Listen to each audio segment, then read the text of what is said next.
a Saturday afternoon. Mm-hmm. They're playing great, Mm-hmm.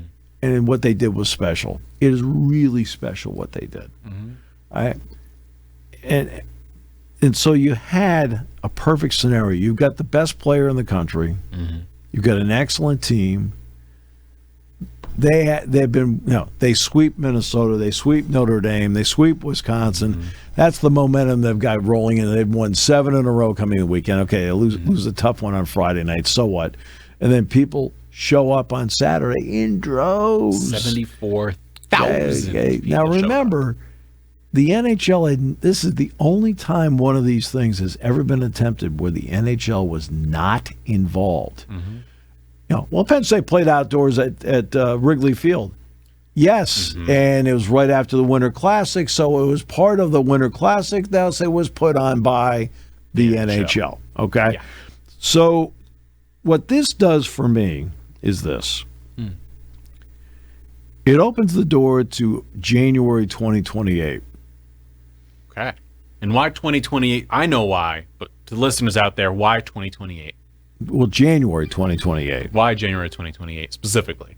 That range. Because everything in the stadium will be done by August 2027. Mm-hmm. Beaver Stadium will be done being renovated. Right? All of those clubs and luxury suites, they'll all be open. Right? Everything will be finished. The broadcast center is all finished. Right? Everything. You're not trying to do anything on a temporary basis. And the NHL, I mean, you don't think Gary Bettman didn't sit back and put on BTN and say, well, what are they doing outside of Penn State? Mother of God, they drew 74,000 people for a college hockey game. And it was 10 degrees, and it had been snowing for like a week. 10 degrees. They got the snow out of the stadium. They put the game in. Like, you don't think the NHL didn't sit there and go, wow. And they also didn't use the upper decks, and a quarter of the stadium upper deck is gone right now. Right. Oh, boy. There was a possible 40,000 seats they didn't have available. I know. And they basically sold it out, essentially. So I know. They did. I know. It's amazing what they did. And it was an amazing game. I mean, a tough finish, losing in overtime. The goal with 2 seconds to go in the second period, that was the one was gnawing. But all right, all things considered, an incredible success for Penn State. They drew 74,000 here. January 2026 is our expectation of NHL game if they were going to be one here. The newly renovated Beaver Stadium. You see it draws people in. Yeah. I will make a educated guess, Steve Jones. Is that a fair one to say, educated guess? I will assume 2 of the 3 teams that are going to play in it. Well, it's either going to be the Penguins and Flyers or the Buffalo Sabres. Exactly. It's going to be a combination of 3. You say, why not just Penn Sabres? Or Penn's Flyers, because Terry Pegula is the owner of the Sabres. Right. And that's a really easy connection to make. I'm guessing he would say yes on that before anyone else could say anything. Of course he would. So 2 of those 3 teams are playing. I would assume Penn's versus one of the other 2. That's January 2028, our expectation today. Would I be surprised if Penn State holds another one outside? I wouldn't be. I don't think I'd be shocked if they did another one out there again next season and try to be like, let's do it one more time. As they might. There's a chance. If they have another really good team next year, I know Gavin McKenna hype has been this year's kind of big piece of it. But if they can keep the I think Guy Gadowski had the perfect answer. He said it's above his pay grade. Yeah. But that would be up to Pat and the administration to say whether they should do it again or not. I mean, there are one of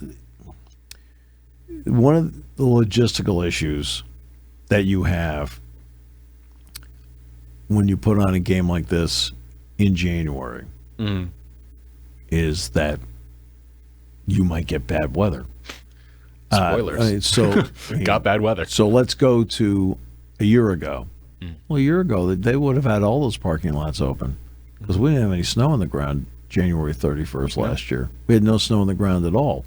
They could have used football parking all over the place. Would have been nice. No big deal. And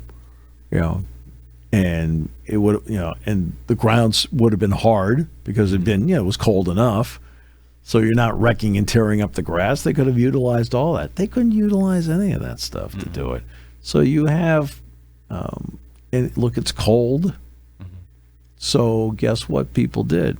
What happens when there's a football game at Beaver Stadium?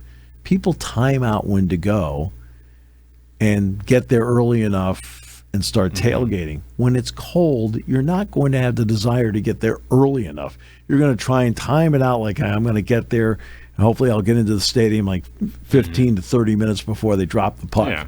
So you time it out later, which means the traffic is worse, which then means you've got more people trying to go into the stadium at the same time instead of 2 hours ahead of time. So the ingress and is not the greatest. I mean, there's a lot because of the weather and because of the snow on the ground.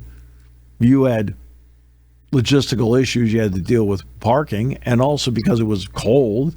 You didn't have people saying, "Hey, I can't wait to get there at 8 in the morning, and we're going to tailgate all day and have a great time." And all that. You're going to you get there at 8 in the morning and do what? Build a fire? Oh, not allowed. Next.